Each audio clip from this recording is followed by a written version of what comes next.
What's going on, Jeromes? We are mercifully counting down the days remaining of the true NFL offseason. Vikings rookies are back at TCO Performance Center Bar and Grill on the 23rd, so less than 2 weeks. But just wrapping up stupid-ass ranking season. And, of course, like the national media jabroni haircuts always have their thumb down on the scale, always hating against the Minnesota Fighting Vikings, anyone associated with the purple. And it gets annoying, but also like you understand the game. Like every single accomplishment by a Viking star player, including Justin Jefferson, by the way, gets downgraded. Every single coach, every single everything gets has the stigma of being associated with the Vikings, which is unfortunate, but that is reality. So last word on sports. David Latham did up in all 32 NFL head coaches ranked, and Kevin O'Connell checks in at 20. So tiers, Hall of Famers. Andy Reid at 1, yes. Belichick at 2, Shanahan at 3. I'm not ready to put Shanahan in the Hall of Fame category, but he would be top 5 for me. I would prefer to put Tomlin up there in the Hall of Fame category. Yes. Championship caliber, Sean McVay. How'd last year turn out? Like, how did his first year without Kevin O'Connell turn out? Sirianni, sure. Mike McDaniel. I mean, that's really putting the cart before the horse, bro. Like, I understand that the Dolphins made the playoffs last year, and Mike McDaniel is very quotable in the press conferences, very hip, he's very down with it, he vapes. So, I mean, 6? Okay, sure. But again, this could be, I don't know who this is, the writer is, but maybe he's a Niners fan, hence Shanahan, and hence Mike McDaniel so high. I mean, he probably has D'Amico Ryans in the top 10. Who knows? Harbaugh, I would have higher. Pete Carroll, a bit of a legacy pick, but also had a phenomenal season last year. If he can get that defense squared away, he'd be good to go. Sean McDermott, I have a lot of respect for McDermott. We got to see it, though. Like, Tomlin is far too low on this list at 10. Tier 3, good but not great, Sean Payton. Stupid-ass Sean Payton. And, turning a blind eye to things. Stupid-ass suspended Sean Payton. Shut up.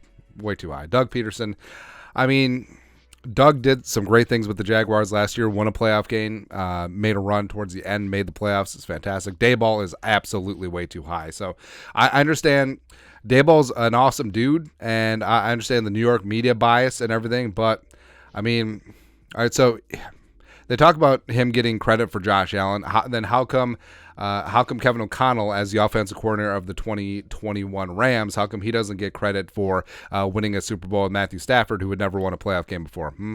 Or does Sean McVay get all that credit? Whatever. But, yeah, Daboll is way too high at 13. Again, respect what the Giants did last year, respect for getting Daniel Jones paid, and respect for shredding a Donatel defense in the playoffs. Fantastic. LaFleur is way too high. Vrabel, I like Vrabel a lot, but this is way too high. Like, Tennessee hasn't really accomplished anything. They gave it away as the 1 seed a couple years ago. They completely collapsed and allowed the Jaguars to sneak into the playoffs last year. So I understand Vrabel is tough, old school, but hasn't really worked out, and this year has a chance to be an unmitigated disaster for the Titans. Frank Reich, I mean, Frank Reich did get fired by the Colts, who were ass, thank you, last year. But I do respect him a lot. Then you got Zach Taylor. I mean, Zach Taylor went to a Super Bowl 2 years ago. Like, I don't understand it. Like, I understand that Taylor had some rough seasons to begin with in Cincinnati, but I mean, you're going to put Zach Taylor behind guys like LaFleur. What has LaFleur accomplished besides getting the 1 seed and then choking it away? So Zach Taylor deserves to be higher.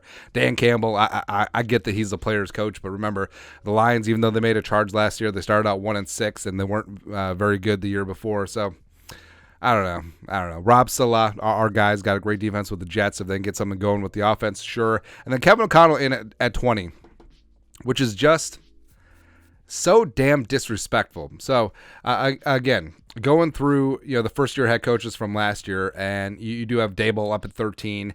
You got Mike frickin' McDaniel up at 6. It's just ridiculous, man. You know who won more games in the regular season than both of them? Kevin O'Connell. Yeah, 13-4. And all right, so this is what he wrote. The Minnesota Vikings were the luckiest 13-win teams in the history of the NFL last year. Whatever. While they pulled off a bunch of close victories, Kevin O'Connell didn't do anything too impressive last year. Oh, he didn't do anything too impressive last year.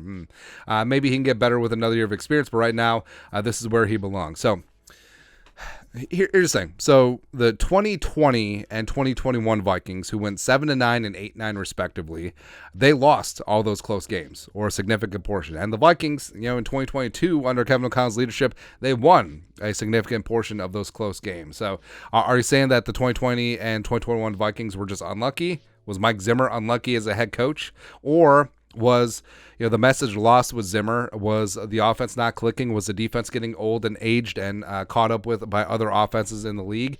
And the fact that Justin Jefferson, his first 2 years in the league, was never at any point above 500 is completely ridiculous. So I don't want to hear that, Kevin O'Connell just got lucky, fluky, whatever. You could say that about anything. You could say that the Dolphins got lucky. You could say that the Giants got lucky to luck box their way and be able to play Ed Donatell defense in the wild card round with zero adjustments, just like target practice out there, man.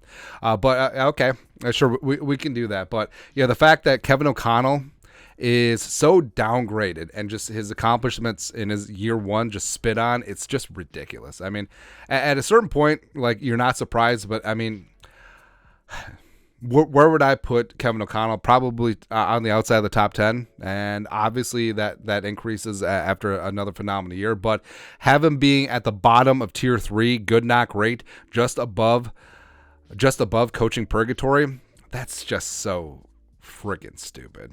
Just so stupid. I do like that he has Mike McCarthy down here on the bottom, which is fair. Stefanski, I think, got dealt a bad hand last year.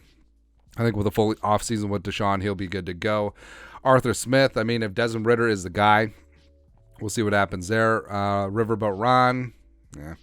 Update your resume. Dennis Allen, McDaniels, Matt Eberflus. Woo, got that one right. Brandon Staley, Todd Bowles. And the first-time head coaches, whatever. Again, I'm surprised D'Amico Ryan's getting higher, man.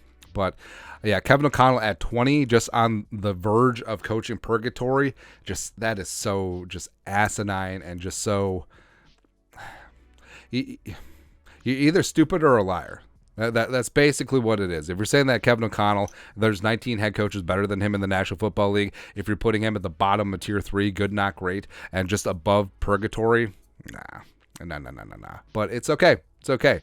And after Kevin O'Connell wins the division for a second year in a row, which is something that Mike Zimmer didn't do over the last handful of years of his tenure, and then when he wins it 2 years in a row and the Vikings go far in the playoffs and he gets the most out of Kirk Cousins, by the way, and that defense turns itself around. Yeah, by the way, Kevin O'Connell had a top 10 offense last year and won 13 games with the 31st ranked defense. And I understand that Kevin O'Connell, offensive guy, but he still hired Ed Donatell. But having that millstone around your neck on the opposite side of the ball, that doesn't get talked about enough. But your thoughts are thoughts. Last word on Sports Ranks, Kevin O'Connell as the 20th best head coach in the league. The disrespect is real up in this mother father. Let us know your thoughts and our thoughts in the comment section below. Subscribe for daily Vikings takes. Want to support the work? Put a little something in the Venmo. But till next time, Skull Production Value.